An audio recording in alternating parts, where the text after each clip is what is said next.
Hello and welcome to another fun-filled edition of Adam's Music Box. Well, what part of the world do you typically think of when you think of pioneers of 70s funk whose music has been sampled by so many hip-hop artists, which is really a sign that a funk or soul recording from the 70s has longevity. It's a very good way, actually, to determine that. And a band that also had a lot of hits, including both vocal and instrumental, where do you think they would be from? Scotland might not be the first name on the list, but one of the foremost funk bands in the world was, in fact, a Scottish band. They might have been formed in London, but they met in Scotland, and they were all Scottish in that original classic lineup. Now, what made the Average White Band so above average? Well, they were really, really dedicated to their craft. They were all virtuosic musicians. That's a theme that we see with a lot of bands that either defy perceptions, create genres, or otherwise do something original. They were good songwriters. They knew how to create music that was memorable. And one of the most difficult things to do, especially in the format of a, 3 to 4 minute song that gets on the radio, is to create an instrumental song that's memorable. There have been a few in the pop world, but not as many as a lover of instrumental music like me would hope. One of the most well known is, of course, Mason Williams' classical Gas.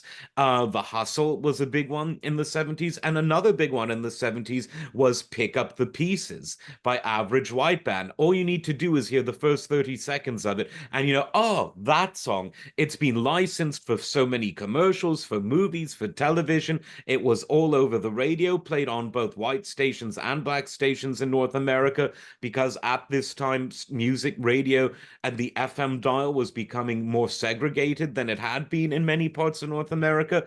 But this band, because no one really knew what their deal was, and that actually played to their advantage. Now, their classic lineup was frankly pretty consistent, even though they had a change in the drum seat. So part one of the classic lineup was, of course, Alan Gorey on vocals and guitar, and you had Hamish Stewart on also on vocals and lead guitar, Roger Ball, wonderful keyboard player, and also played sax. You had Molly Duncan, who played the tenor sax, Oni McIntyre, who played guitar and did some backing vocals, and of course, the wonderful drummer Robbie McIntosh. Now, Robbie McIntosh got his start with one of my favorite bands of all time, and this was Brian Auger's Oblivion Express. Wonderful, wonderful band, and sort of the vehicle for Brian Auger's great organ virtuosity, who he played with everyone, including Tony Williams, Ronnie Montrose, the list goes on. And Hamish was the drummer in his band. Before, as a Scotsman, he joined the Average White Band. And funnily enough, Jim Mullen, one of the great jazz guitar players of the 20th century, jazz, he also did funk, jazz fusion. He started off in Brian Auger's Oblivion Express before playing a lot with Dick Morrissey, who we met on a Brian Auger tour, where they happened to be playing on the same bill as Average White Band. And so it all became a bit of a love fest. And Jim Mullen, on and off, has been associated with Average White Band as well, even though he's more from the jazz world. Average White Band, obviously, in the heart and soul of the funk world. But tragically, Robbie McIntosh died in 1974. And so by 1975, they were looking for a new drummer.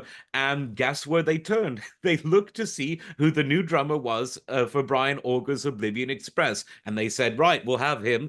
And that was, of course, Steve Ferrone. Now, Steve Ferrone continues to be one of the most in-demand musicians in the world. He played with Average White Band up until the 80s, rounding out that classic lineup that, with the exception of the change from one great drummer to another great drummer, remained consistent. But he's played with Bloodstone, think Natural High, huge, huge hit. He's played with the Bee Gees, with Pat Metheny. He's played with Stevie Nicks. He's played with Eric Clapton, Michael Jackson. Tom Petty and the Heartbreakers as an official member throughout the 90s and most of the 2000s. So again, one of the most in-demand drummers in the world, and he created part of that rhythm section that really made Average White Band so unique. Above all, I think the fact that it was a band where you had a lot of interlocking instruments, guitars, keyboards, saxophones, all going at it at once. They put on a big stage show, and I've been to their concerts, and everyone, no matter how cynical you are when you might walk into the concert, you are on your feet at the end of it. I don't care who you are. And that just shows you that they were able to make really fun music that was at the same time played by virtuoso musicians who knew how to write, who knew how to condense complex ideas into short, danceable hit songs. That takes a lot of talent, and they've remained very consistent in their quality over the years. So, the story about the name, obviously, when they were jamming, one of the people observing said, "Well, this music's just too much for the average white man," and so hence the name Average White Band was born. Above average, I would say.